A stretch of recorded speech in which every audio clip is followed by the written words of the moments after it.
we're going to be careful with the way we approach this because obviously we don't want to take no credit away from Andy Ruiz. So let's go watch a couple of clips and several clips throughout the video, and we're going to digest the night. I'm TstreeT Controversy. This is TstreeT Controversy Live. Please subscribe. Listen in carefully because this volume is a little low right here, even though I ain't going to lie. I could have went and actually got the real footage and found some Sky Sports stream of the fight, but I mean Sky Sports video of the fight somewhere of this, you know, particular part. I'm shut the fuck up. Listen in. Shh.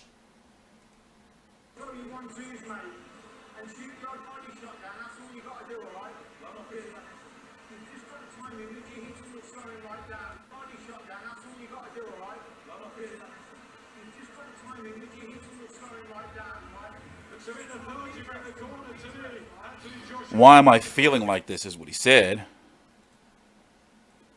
Here is what I'm getting from it. He had a panic attack before the fight. Like in the locker room.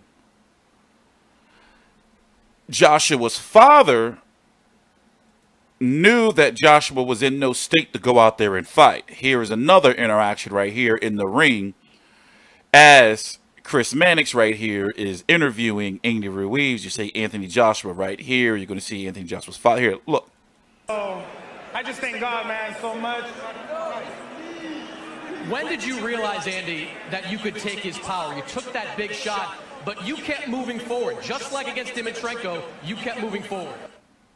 He's saying, please, please. I just thank God, man, so much. When did you realize, Andy, that you could take his power? You took that big shot, but you kept moving. Crazy, right? Now, understand this. Eddie Hearn is the promoter, couldn't come out there and say, you know, guys, Anthony Joshua, he can't come out tonight. It would have been a what?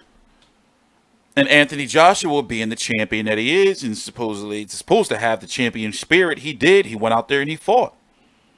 That's what champions do. Even though he lost, he had to go out there. They could not bring him out. I understand how Anthony Joshua's father may feel. And panic attacks are legit. I suffer from them. They are debilitating. You get stuck. You can't move. Your mind is racing. You know, you are not the same. You are. I had one in court one day. You are not like the same. You even have Dylan Whyte, a clip we're going to go to in a minute. Let's just talk about it, man. Listen, I'm concerned because this just wasn't our average loss. This was a big, huge defeat of not only Anthony Joshua, but casual fans who didn't know better. You have to research. Eddie Hearn knew that Andy Ruiz wasn't no joke. People have joked about it. I'm still getting heat because I put a title, Fat Dude Makes AJ Quit, ? I'm not calling Andy. I cover Andy Ruiz fight. That motherfucker ain't no joke. That's an anomaly. Like, you know, you may say, oh, well, he fat. He's special to be fat and do what he does with their fast-ass hands and don't gas out.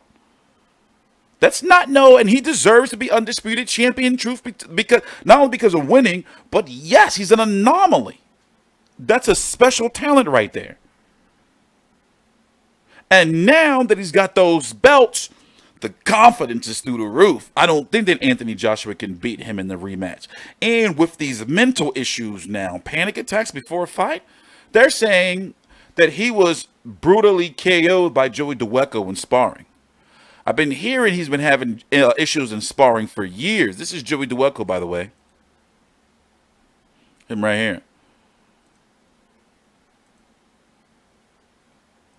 Jersey. For B.Y. Jennings.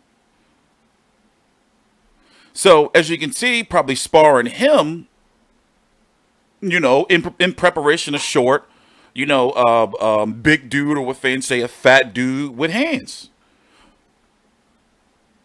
These are the guys out here that be making their bones and sparring.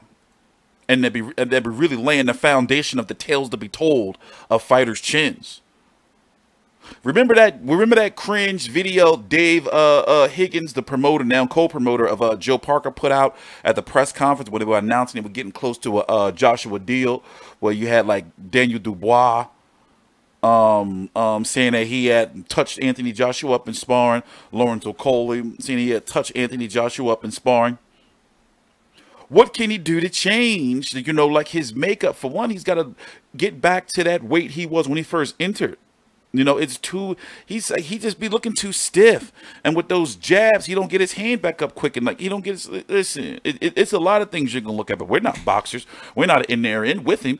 And you also have to think of the mental effect that Joey Dawejko knockout had on him, if it is true. Confirm to me down below in the description, I mean, in the comments, if it's true or not. I believe it's true. Why would that rumor just be out there like that? And also, somebody close to the situation texted me this morning, somebody who close to B.Y. Jennings, who Jennings fought Dawejko. And he called me yesterday. I was asleep.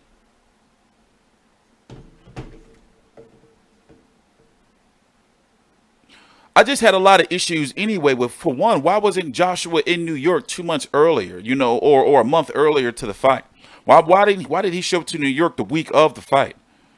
There's some things that I can see that went wrong, you know. But it's a big humbling experience for him, but I'm more concerned about the mental damage. He had a panic attack in the back from some shit that happened in sparring, and then had to go out in another country in what they call the Mecca. It's not the Mecca of boxing. The Mecca of boxing. Crazy. Let's take a jump cut. I'm TstreeT Controversy. This is TstreeT Controversy Live with FightView360.com. Please subscribe. Slightly. I don't think he overlooked him. I think because there's no need to. Actually, yes, he did overlook him because the way Ruiz was acting. Oh, can I have a photo with you? I'm a big fan, and can I take a photo with the belts? He gave him the belts and walk off. You're a champion, you don't do that. So listen, these are mines. Have a look at them from here. They're mines. You know, he gave them to him and stuff. I bet he regretted doing that. He ended the belts to him. That gave him the fuel. Yeah, not even that. You know, Ruiz. I think Snickers gave him the fuel. He had Snickers as a sponsor. Okay. Now they are. I don't think there was really his sponsor up until like this weekend. Now Snickers are like on him.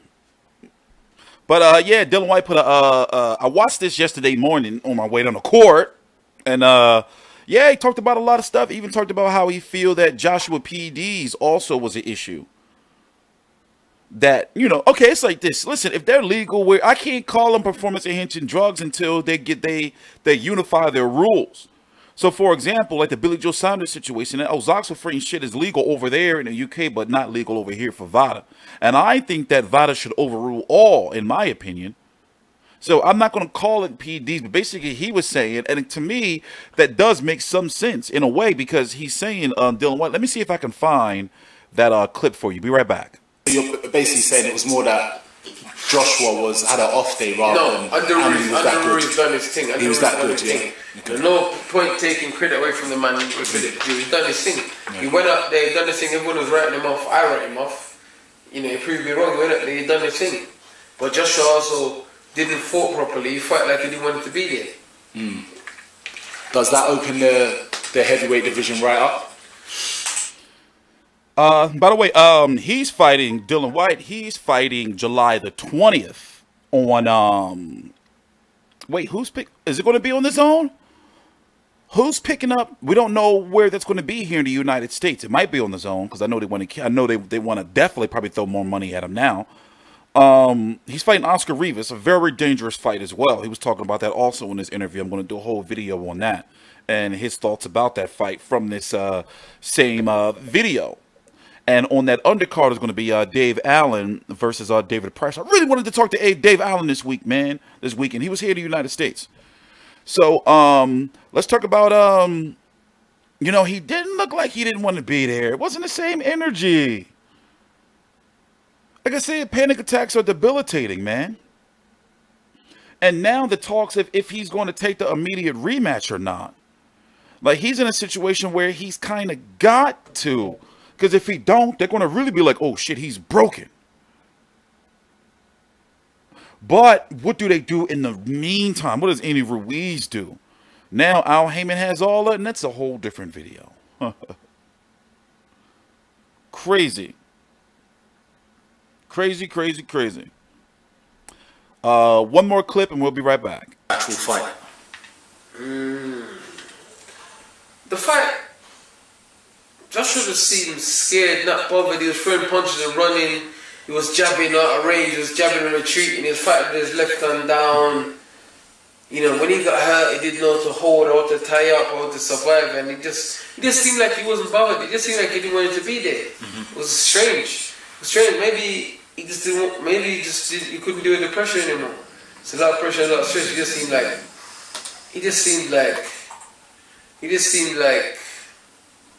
Because on the round, the round, he said to collect my money. That's all they seemed like. You know, he said he's an landlord.